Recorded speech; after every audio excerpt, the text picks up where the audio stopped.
بسم اللہ الرحمن الرحیم۔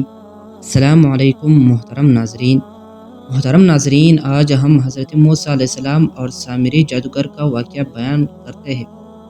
محترم ناظرین، سامری کون تھا؟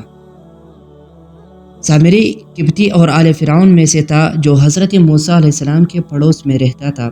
آپ علیہ السلام پر ایمان لایا اور جب حضرت موسیٰ علیہ السلام بنی اسرائیل کو لے کر مصر سے نکلے تو یہ بھی ساتھ ہو لیا۔ محترم ناظرین، بعض نے کہا ہے کہ یہ بنی اسرائیل ہی کے ایک قبیلہ سامرہ کا رئیس تھا اور یہ قبیلہ شام میں مصروف ہے۔ حضرت سعید بن جبیر رحمۃ اللہ علیہ نے فرمایا ہے کہ یہ فارسی تھا، کرمان کا رہنے والا تھا، اور حضرت ابن عباس رضی اللہ تعالیٰ عنہ نے فرمایا کہ ایسی قوم کا آدمی تھا جو گائے کی پرستش کرنے والی تھی۔ مشہور یہ ہے کہ اس کا نام موسیٰ بن ظفر تھا۔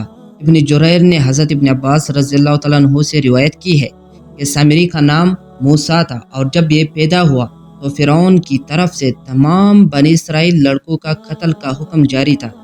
اس کی والدہ کو خوف ہوا کہ فرعونی سپاہی کہیں اس کو قتل نہ کر دے، بہتر یہ سمجھا کہ اس کو جنگل میں ایک غار کے اندر رکھ کر اوپر سے بند کر دیا۔ چنانچہ اس نے ایسا ہی کیا۔ ادھر اللہ تعالیٰ نے حضرت جبرائیل امین کو اس کی حفاظت اور غذا دینے پر مامور کر دیا۔ وہ اپنی ایک انگلی پر شہد، ایک پر مکھن، ایک پر دودھ لاتے اور اس بچے کو چٹا دیتے۔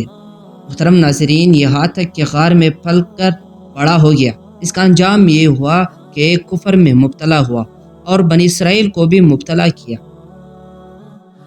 محترم ناظرین، میں اپنے قصہ کو مختصر کرانا چاہتا ہوں کہ جب فرعون اور موسیٰ علیہ السلام کی اختلافات حد سے بڑھ گئی تو بنی اسرائیل مصر سے نکلے تو سامری بھی ان کے ساتھ ہو گیا۔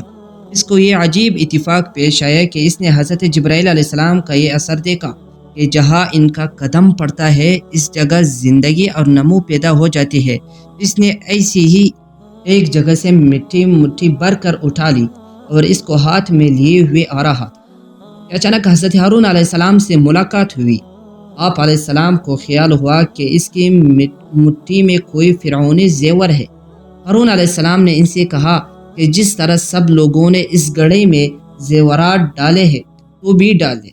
تو اس نے کہا یہ تو اس رسول جبریل کے نشان قدم کی مٹی ہے جس نے تمہیں دریا سے پار کرایا ہے۔ اس کو کسی طرح گڑھے میں نہ ڈالوں گا سوائے اس کے کہ آپ یہ دعا کریں کہ میں جس مقصود کے لیے ڈالوں وہ پورا ہو جائے۔ محترم ناظرین، حسب وعدہ حضرت ہارون علیہ السلام نے دعا کر دی۔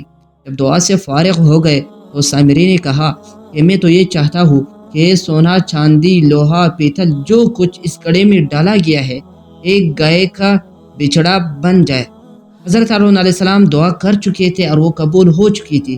چنانچہ سب چیزوں کا ایک بچڑا بن گیا جس میں کوئی روح تو نہ تھی مگر گائے کی طرح آواز نکلتا تھا۔ حضرت ابن عباس رضی اللہ تعالیٰ عنہ نے اس روایت کو نقل کرتے ہوئے فرمایا کہ واللہ وہ کوئی زندہ آواز نہ تھی بلکہ ہوا اس کے پچھلے حصے سے داخل ہو کر منہ سے نکلتی تھی تو اس طرح کی آواز پیدا ہوتی تھی۔ ناظرین کرام، خلاصہ کلام یہ ہوا، یہ عجیب و غریب واقعہ دیکھ کر بنی اسرائیل کئی فرقوں میں تقسیم ہو گئے۔ ایک فرقہ نے سامری سے پوچھا کہ یہ کیا ہے تو اس نے کہا یہی تمہارا اور موسیٰ کا خدا ہے۔ یہاں تک کہ بنی اسرائیل 3 فرقے ہو گئے۔ ایک فرقہ نے کہا کہ ہم اس بات کی تکذیب یا تصدیق اس وقت تک نہیں کریں گے جب تک حضرت موسیٰ علیہ السلام نہیں آ جاتے۔ اگر یہ واقعی ہمارا خدا ہے تو ہم اس کی مخالفت کر کے گناہگار نہیں ہوں گے، اور اگر یہ خدا نہیں تو ہم حضرت موسیٰ علیہ السلام کی بات مانیں گے۔ اور ایک فرقہ کے دل میں سامری کی بات اتر گئی اور اس نے سامری کی تصدیق کر کے اس کو اپنا خدا مان لیا۔ جب حضرت ہارون علیہ السلام نے یہ فساد عظیم دیکھا تو فرمایا جیسے کہ ارشاد باری تعالیٰ ہے، اعوذ باللہ من الشیطان الرجیم، وَلَقَدْ قَالَ لَهُمْ هَارُونُ مِنْ قَبْلُ يَا قَوْمِ إِنَّمَا فُتِنْتُمْ بِهِ وَإِنَّ رَبَّكُمُ الرَّحْمَنُ فَاتَّبِعُونِي وَأَطِيعُوا أَمْرِي قَالُوا لَن نَّبْرَحَ عَلَيْهِ عَاكِفِينَ حَتَّى يَرْجَعَ إِلَيْنَا مُوسَىٰ۔ ترجمہ: اور ہارون علیہ السلام نے ان سے پہلے ہی کہا تھا کہ اے میری قوم، تم اس بچڑے کے ذریعے سے بہہ گئے ہیں اور تمہارا رب تو رحمان ہے، پس میری پیروی کرو اور میری بات مانو۔ انہوں نے کہا کہ ہم تو اسی کی عبادت میں لگے رہیں گے جب تک کہ موسیٰ علیہ السلام پاس لوٹ نہ آئے۔